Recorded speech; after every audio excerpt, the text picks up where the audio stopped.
নমস্কার, স্পোর্টস নিউজে আপনাদের স্বাগত।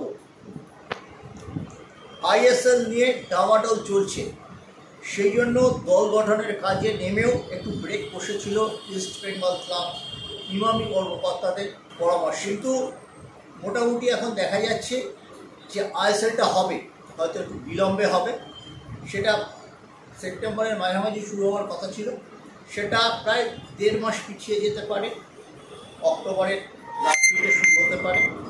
একটা কোনো সমাধান সূত্র হবে। জুলাই মাস পড়ে গেছে, সুপ্রিম কোর্ট খুলছে, সুপ্রিম কোর্টের কাছে হয়তো আবেদন জানানো হবে মামলা 17 তারিখে খোলার পরে, যে আমরা এফএসডিএল এবং এআইএফএ যে এগ্রিমেন্টটা একটু বাড়িয়ে নেওয়া হোক আগামী বছরের মে মাস পর্যন্ত। এই জন্য আবার নড়ে চড়ে বসেছেন ইস্ট বেঙ্গলের কর্মকর্তারা। ইস্ট বেঙ্গল বেশ কিছু প্লেয়ারকে রিটেন করছে, তাছাড়া নতুন কয়েকজন খেলোয়াড়কে নিচ্ছে, তাদের মধ্যে কিন্তু বিদেশিও রয়েছে। প্রথমেই আমরা বলে নিচ্ছি, গোলকিপার পজিশনে ইস্ট বেঙ্গলের রফসুখন সিং গিল, দেবজিৎ মজুমদার রয়েছেন। এদের ব্যাকআপ হিসেবে আদিত্য পাত্র কলকাতা লিগেও খেলছেন, ডেভেলপমেন্টাল টিমে দীর্ঘদিন ধরে খেলে এসেছেন, বেঙ্গালুরু এফসি যুব উন্নয়নের প্রোডাক্ট ছিলেন, তাকে রেখে দিচ্ছে। এবার আসা যাক স্টপার পজিশানে। স্টপার পজিশানে আনোয়ার আছেন। আনোয়ার গত মরশুমে অনেক হইচই করে একটা ট্রান্সফার হয়েছিল, মোহনবাগান থেকে তিনি এসেছিলেন, তার নিশ্চয়ই একটা কিছু ফাইন হবে, সেটাও পেন্ডিং আছে, মানুষ ভুলে গেছে সেই ফাইনটার কথা। যাই হোক, আনোয়ারকে রেখেই টিম হচ্ছে এবং আনোয়ারের সঙ্গে একজন বিদেশি স্টপার নেওয়া হবে। ইভানের কথা উঠেছিল, ইভান আসছেন না, ইভানকে নেওয়ার কোনো চান্স নেই, পাওয়ারও চান্স নেই। এবার একজন হিজাজি মাহেরকে ইস্ট বেঙ্গল রেখে দিতে চায়, তার উপর কোচের আস্থা আছে, কিন্তু মরশুমের প্রথম দিকে তিনি পুরোপুরি ফিট হবেন কিনা এক্ষুনি বলা যাচ্ছে না। যদিও ইস্ট বেঙ্গলের যারা রিহ্যাব টিমের আন্ডারে তিনি মাঠে ফেরার প্রস্তুতি নিচ্ছেন। স্টপার পজিশন আপাতত ইস্ট বেঙ্গল নতুন কোনো প্লেয়ার, বিদেশি প্লেয়ার নেয়নি। একজনকে নেমে যদি হিজাজি ওই অক্টোবর বা শেষ উইকের মধ্যে বা নভেম্বরের মধ্যে ফিট হতে না পারেন, তা তিনি যদি ফিট হন তবুও নেওয়ার কথা হচ্ছে।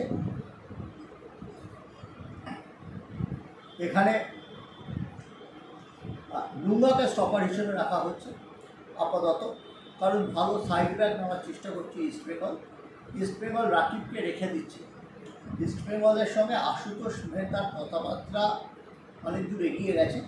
আশুতোষ মেহতা দীর্ঘদিনের সিজন ক্যাম্পেনার, বয়সটা একটু বেশি, শেষ বয়সে তিনি একটা দাও মারতে চাইছেন, 3 বছরের চুক্তি চাইছেন। ইস্ট বেঙ্গল 3 বছরের চুক্তিটা করতে চাইছে না, বছর 2 পর্যন্ত আশুতোষ মেহতা ঠিক আছে। আশুতোষ মেহতা কিন্তু মোহনবাগানও খেলে গেছেন, তিনি নর্থ ইস্টের হয়েও দারুণ খেলেছেন, তিনি সেখানে যে দারুণ খুশি তা নন, তিনি খালিদ জামিলের আন্ডারেও খেলেছেন জামশেদপুর এফসিতে। আশুতোষ মেহতার আসার সম্ভাবনা আছে। রাকিবকে রেখে দেওয়া হচ্ছে, যদিও নিশু কুমার তাকে খুব একটা রাখতে আগ্রহী নয়। হেক্টর ইতিমধ্যেই বাদ গেছেন প্রভাব লাকড়া। মাঝ মাঠে ইস্ট বেঙ্গল 2জন প্লেয়ারকে নিয়েছে, তার মধ্যে প্যালেস্টাইনের রশিদ, আমরা আগেও বলেছি রশিদ কিন্তু স্টপারও খেলতে পারেন, কিন্তু মূলত ডিফেন্সিভ ব্লকার। এরপর আছেন আরেকজন খেলোয়াড়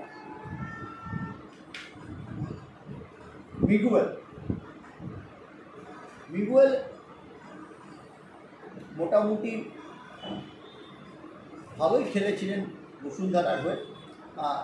অস্কার এর পুরনো প্লেয়ার, তার সাথে একটা বন্ডিং আছে। দেখা যাক। লুঙ্গাকে রেখে দেওয়া হয়েছে আনোয়ারের সাথে ইন্ডিয়ান স্টপার হিসেবে। আমরা মরশুমের শেষ থেকে বলে আসছিলাম, যে যাই বলুক দিমিত্রিয়স ডায়ামান্টাকাসকে রাখতে বাধ্য হবে ইস্ট বেঙ্গল, কারণ তাকে ছাড়তে গেলে 4.5 কোটি টাকা খরচা দিতে হবে। টাকার যে বিশাল ফান্ডিং আছে ইস্ট বেঙ্গলে তা না। ইস্ট বেঙ্গল কর্মকর্তারা ইতিমধ্যে ইমামি পাশে দাঁড়িয়েছেন এবং প্রায় 5 থেকে 6 কোটি টাকা তারা তুলে দিয়েছেন এই ফান্ডে নতুন দল গড়ার জন্য। এটা কিন্তু একটা বিশাল ফ্যাক্টর।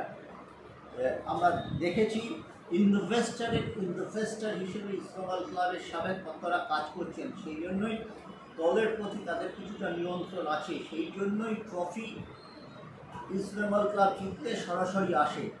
পূর্ণ টাকার দরকার নেই সঞ্জীব গোয়েঙ্কাদের, কর্মকর্তাদের কোনো ফান্ডিংও করতে হয় না, তারা চানও না। কিন্তু ইস্টবেঙ্গলের ব্যাপারটা অন্য, একটা নির্দিষ্ট বাজেটের মধ্যে নিয়মিত হিসেবে বাজেটটা বাড়ায়নি, কিন্তু ভালো টিম করতে গেলে অর্থের প্রয়োজন এবং ভালো প্লেয়ার নিতে গেলেও অর্থের প্রয়োজন।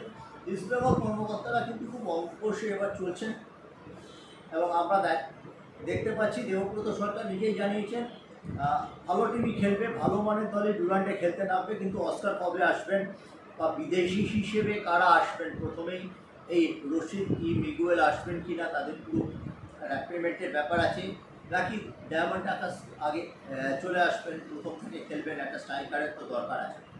এবার এই যে ডায়মন্ড আকাশের পার্টনারটা কে হবে, খেলার মতো সামনে আপফ্রন্টে খেলার মতো ইন্ডিয়ান ছেলে আছে, পরে আসছি, সেখানে যে ছেলেটির কথা উঠে আসছে সেটা হচ্ছে মরক্কান খেলোয়াড়।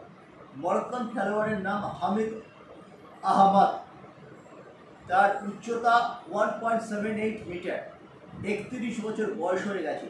2016 সাল থেকে তিনি মরক্কান লিগে খেলছেন। ইন্টারন্যাশনাল কেরিয়ার বা পেশাদার কেরিয়ার তার শুরু। তিনি আফ্রিকান নেশন চ্যাম্পিয়ন্স লিগেও মরক্কোর প্রতিনিধিত্ব করেছেন। জামানেক ক্লাব হিসেবে প্লেয়ার হিসেবে তিনি মিশর প্রিমিয়ার লিগ জিতেছেন, সৌদি মিশর সুপার কাপ তার আস্তিনে রয়েছে সেই খেতাব। সব মিলিয়ে কিন্তু হামিদ, এই যে আমরা বলেছিলাম যে একজন আফ্রিকান স্ট্রাইকার আসছে, সেই আফ্রিকান স্ট্রাইকারটাই হচ্ছেন হামিদের নাম। যদিও এই প্রি কন্ট্যাক্ট হয়েছে, কন্ট্যাক্ট পুরোপুরি হয়নি, কারণ দেখে নিতে চাইছেন কবে থেকে কন্ট্যাক্ট শুরু হবে। আইএসএল যদি দেরি করে শুরু হয়, মরশুম প্রলম্বিত হবে, 31শে মে পর্যন্ত চলে যাবে।